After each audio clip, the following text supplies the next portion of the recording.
what are we saying? The most misogynistic, just hateful bitch. He sucks. I don't, like, I'm not a fucking idiot.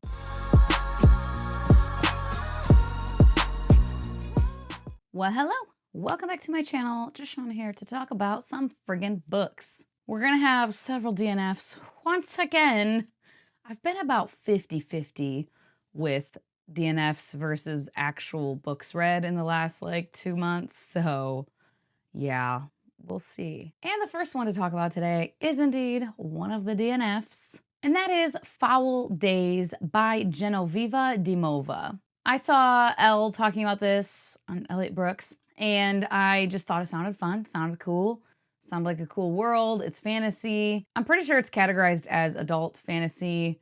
I don't remember how old the main character is, but yeah, I'm pretty sure it's categorized as adult. I got up to 39% in this book before I just said no thank you. And take my thoughts with a grain of salt, of course, since I DNF'd it, but I just felt like at 40% in, there were some things that like were still really confusing or didn't totally make sense, or I don't know, just things that I thought like, all right, we should have had a little explanation for this. There's like monsters in this world, and there's like a king of the monsters or emperor of the monsters or something. This guy named Zmay, or this monster named Zmay, and our main character, Kosara, clearly in the very beginning we see she has like history with him. It seemed like she had been maybe kidnapped and held hostage by him for a while and probably tormented and things like that. But then there was this part in the beginning where she was talking about knowing him so well. She knew him better than anyone else. And she said something about being able to predict when he was about to strike a neighborhood. And I just was like, how? What? Like, are your minds literally connected? Because that's different from knowing him so well. I can't remember if I read this from the library or not, but let me see if I still have the ebook where I don't think I do. I think it was from the library. No, I bought it. Oh, I think I might have deleted it already. Yeah. Apparently. Yeah, I don't remember the exact quote, but she said those words of like knowing him so well and then being able to predict when he was about to strike a neighborhood. First of all, like I said, if there's like some kind of mental connection here, like a magical mental psychological connection, that's different from just knowing him so well. How would knowing him well make you be able to read his mind? And like, if that's the case, then like say that, I don't know, like why leave that to be a mystery, I guess? And then strike a neighborhood. No explanation for that. Like this character was like being talked about up until this 40% mark. He'd been mentioned many times as like, ooh, so scary, striking neighborhoods. But like, what does that mean? Like, I'm not scared because you're telling me I should be afraid of him and he's super scary and big bad, but you're not actually telling me why or showing me why. And then the world building just got a little weird to me and kind of was described as like medieval-esque, but they have telephones and recording devices. And at first in the city we started in, it seemed like much more medieval, cobblestone streets, and it seemed like dirty, and we're talking about taverns and inns and all this stuff. And then we go to the other city and they've got recording devices and it seemed like a lot more technology. But then looking back, the other city did have some of that too. And once again, I'm not opposed to kind of a blended world like this. You know, it's fantasy. You can do whatever the hell you want, but you need to like describe it. It didn't feel very descriptive, I guess. The writing in general for me personally as a reader. I needed more description and more explanation. Not even explanation. I don't want you to like word vomit at me and info dump, but just describe shit, you know? Describe the world. Every time you're bringing up the scary guy, what the fuck does it mean to strike a neighborhood? Is he just wiping the whole neighborhood out? Like the buildings, the people, genocidal maniac? Like what's happening here? Just a line to explain it to me, you know, real quick. Mostly though, I just thought the main character, Kosara, was kind of an idiot and just not the most fun to follow. She was the main character and I wasn't engaged with her at all. And just with the story overall, I wasn't getting gripped by the story. So that's why I quit at 40%. The next one I did complete, and that was my reread of The Jasmine Throne by Tasha Suri. This book and I have had quite the journey.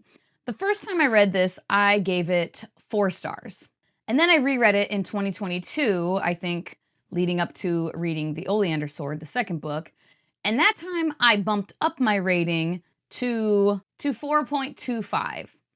And on reread, this one, I'm kind of debating leaving it at 4.25, but maybe putting it at 4.5. I think it's got to stay at 4.25 because this first book is, you know, the lead up, right? We're explaining the world, we're learning the world and the characters, and we don't have a lot of answers here, but it's the first book, and that's kind of what I expect. This series, the Burning Kingdom series, is set in a kind of, it's a fantasy world, it's high fantasy, but it feels very like Indian, Southeast Asian, Southwest Asian, just that type of vibe. Feels very Indian to me. And Tasha Suri is Punjabi. She was born in, I think, England, London, somewhere in England at any rate, but her parents are Punjabi. And yeah, it's a very lush world, and basically we have an empire here, the Parajat Empire, who is just colonizing all the things, and our main character, one of our main characters, Priya, she lives in Aharanya, and they have been colonized by the Parajat, and the emperor is like this crazy guy who, part of their religion is the Mothers of Flame. And basically back in the day, there were these gods walking among us, it seems like. That's the mythology, from Aharanya. They're called the Yaksa, and it's like earth magic, and like, it's religion, but yeah, the Yaksa are like, they have like flowers growing on them and all this shit. And the Yaksa were terrible, everyone hated them. They brought on this thing called the Rot, which kind of body horror-esque. If people get the Rot, then they start turning to wood, and they start like having sap for blood, but it like stinks. It's like rotting flesh is what it smells like, and flowers growing out of them, but it's not like pretty. It's very grotesque. So Parajat, there was a woman from there who figured out how to kill the Yaksa, and part of it was like burning and then creating this mother's flame, sacrificing herself, burning on the pyre, and this took out the Yaksa. And Aharanya was subdued, and Parajat like runs shit now. And so the emperor is from that line of that woman who burned. And he thinks all women need to burn. Basically, he just hates fucking women. Like the most misogynistic, just hateful bitch. He sucks. His name is Chandra. And he wanted his sister to burn because he just hates women. And she refused. And part of their religion tells them that, like, you can't force people to do this. You can't force women to. It's not the same. They have to go willingly to the sacrifice. And she was like, no, fuck you. So he has imprisoned her and sent her to Aharanya, to the old temple that kind of where the Yaksa held court. And part of the Aharanya religion is venerating the Yaksa and like having these temple elders and temple children, but they all got burned many, many years ago, except for a couple.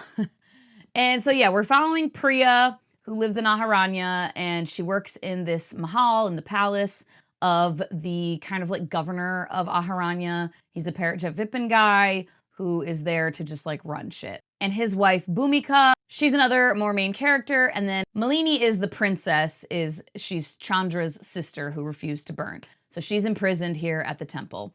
And Priya is one of the servants who has to go like clean up and get food for her and just all that stuff. And Malini does not want to burn, does not want to die, but she is being held captive and needs some help, and sees Priya as someone who might be able to basically be used to help her get out. Things ensue from there. But yeah, it's a very rich world, and Tasha Suri, it's very weird to me that I like Tasha Suri as much as I do, because, God, the angst and pining is like at just the highest levels. But for some reason it works for me here, where normally it doesn't work for me.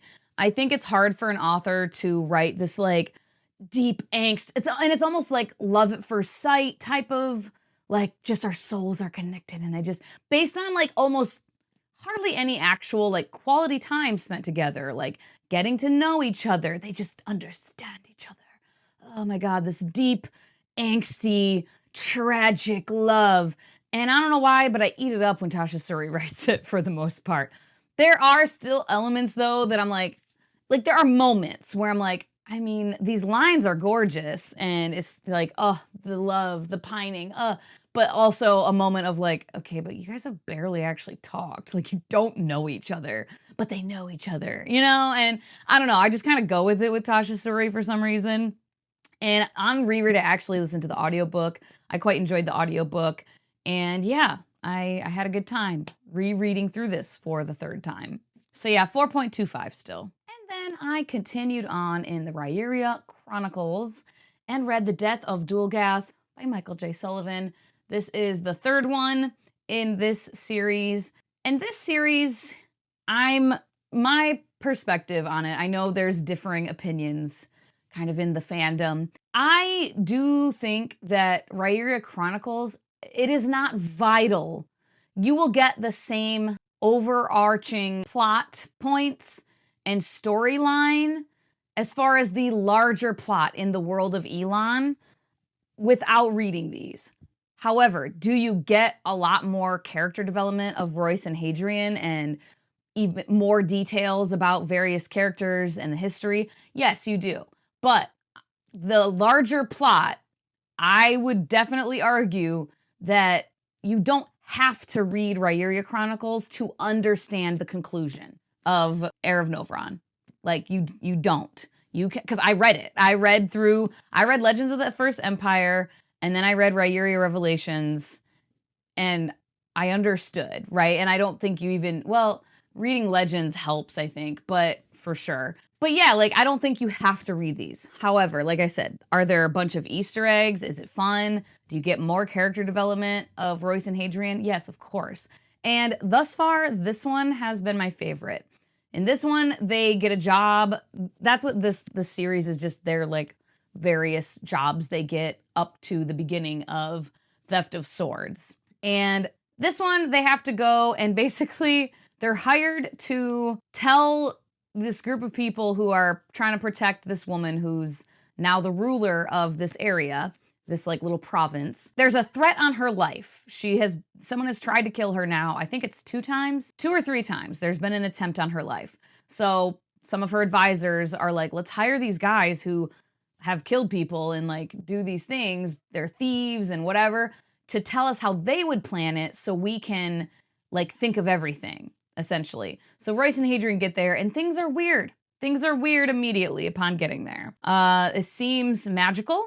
The climate alone, and much less how everyone like talks about Lady Dulgath and all this stuff. And it's just things are afoot, but they don't know what, and adventure ensues. And this one just had so many Easter eggs for like the larger world of Elon, and like a pretty major Easter egg in this one, like a huge connection to Legends of the First Empire and the Rise and Fall, I think. Definitely Legends, but I don't remember Rise and Fall now. If it's something with a particular character. And I also just really enjoyed the character development and the development of the dynamic between Royce and Hadrian that we got in this one. Like their connection to each other as well as their connections with other people in their lives. And it was just really, really fun, enjoyable. I blew through this, thoroughly had a good time with this one. And I've been tabbing just for like Easter eggs and things like that.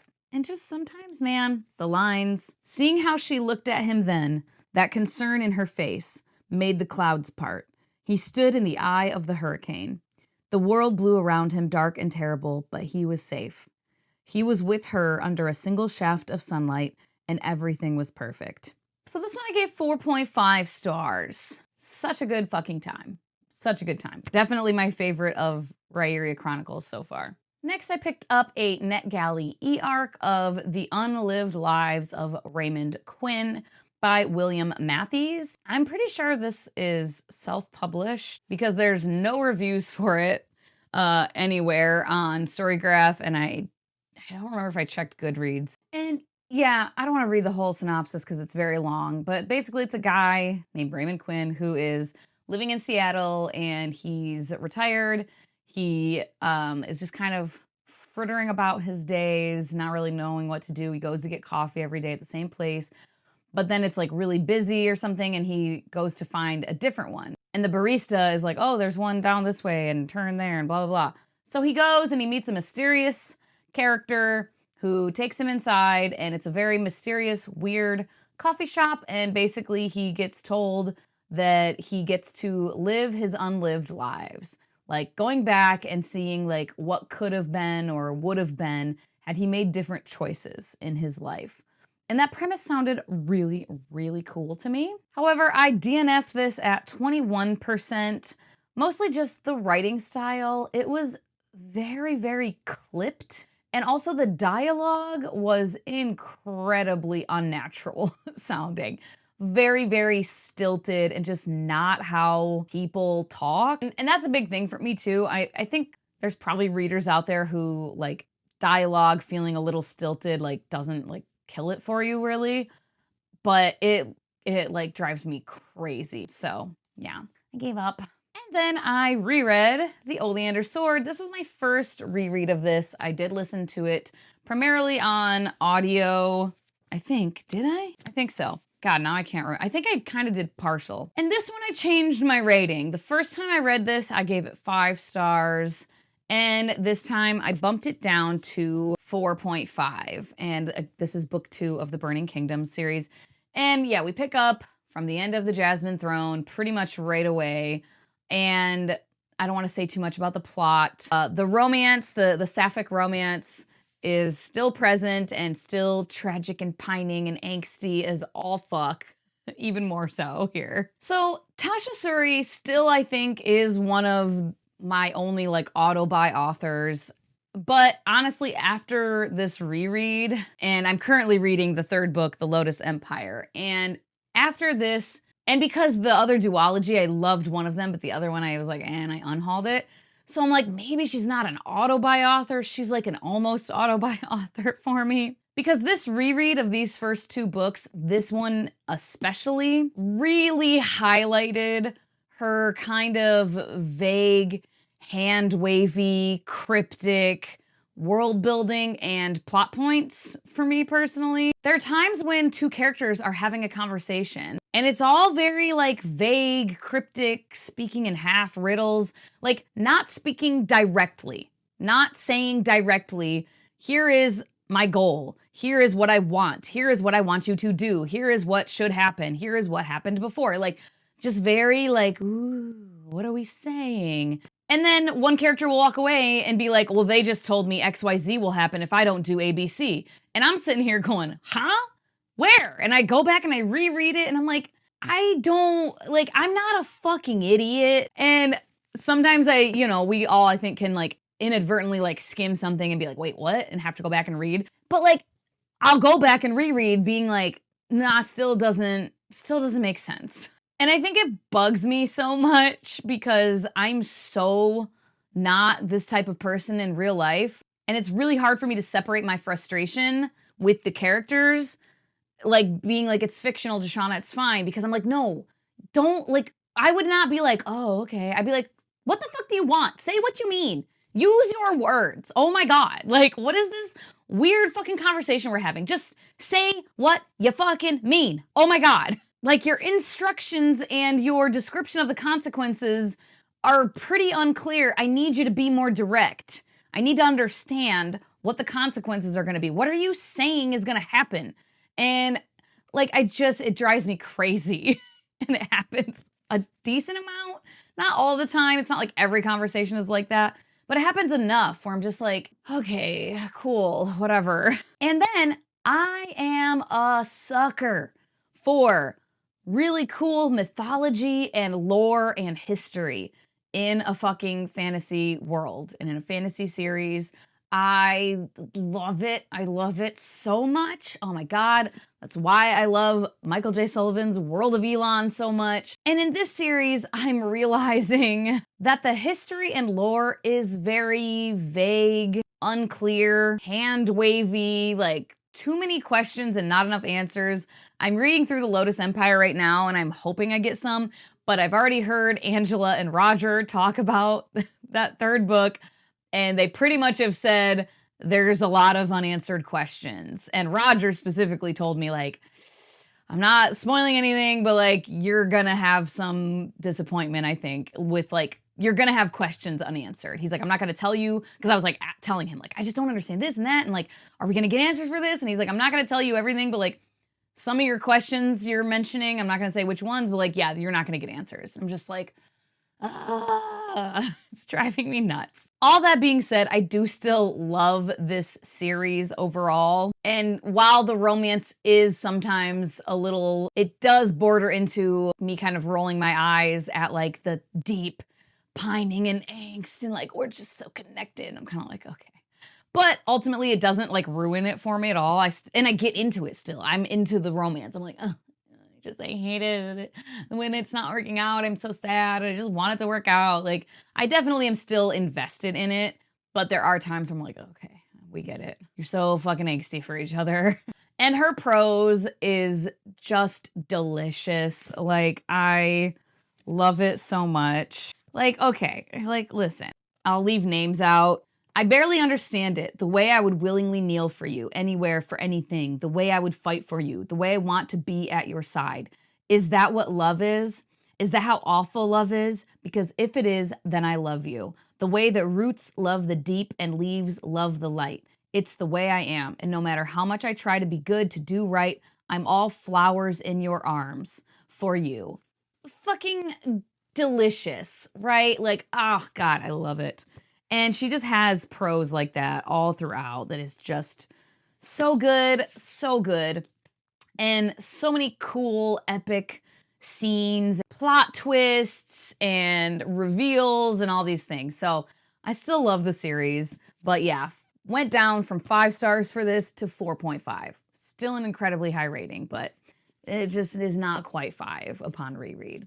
Okay, I've been talking long enough, so I will be done now. There's more books to talk about, but that'll come in another video. Let me know if you've read any of these, what your thoughts were, or if you are interested in reading any of them.